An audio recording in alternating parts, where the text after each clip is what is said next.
Prayer warriors ministry இன்றைய வாக்குத்தத்தம் 1 கொரிந்தியர் அதிகாரம் 6 இறைவார்த்தை 17. ஆண்டவரோடு சேர்ந்திருப்பவர் அவருடன் உள்ளத்தால் ஒன்றித்திருக்கின்றார். அன்பார்ந்தவர்களே, இந்த நாளில் இந்த வார்த்தை நமக்கு தெரிய வைக்கும் செய்தி இன்னதென்றால், நான் ஆண்டவரோடு இருக்கிறேன், தினந்தோறும் ஜெபிக்கிறேன், ஆலயத்துக்கு செல்கிறேன் என்று சொல்லக்கூடியவர்கள் எல்லோருமே ஆன்ம ரீதியாக அவர்கள் ஒன்றிணைந்து இருப்பது இல்லை.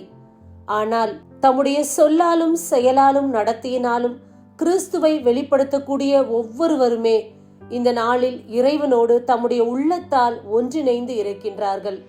ஆகையால் நம்முடைய சொல்லும் செயலும் ஆண்டவருக்கு சாட்சியுள்ள வாழ்க்கையாய் இருந்தால் மட்டுமே நாம் நம்முடைய ஆன்மாவும் ஆண்டவரோடு ஒன்றிணைந்து இருக்கும்.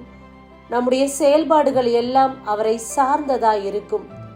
அப்பேற்பட்ட நெறிமுறையோடு நம்முடைய வாழ்வை மாற்றி இறைவனோடு ஆன்மீக ரீதியாக பயணிப்போம். ஆமென். God bless you. உமக்கெதிராய் பல கோடி பாவம் செய்தேன், உம்மளவில்லா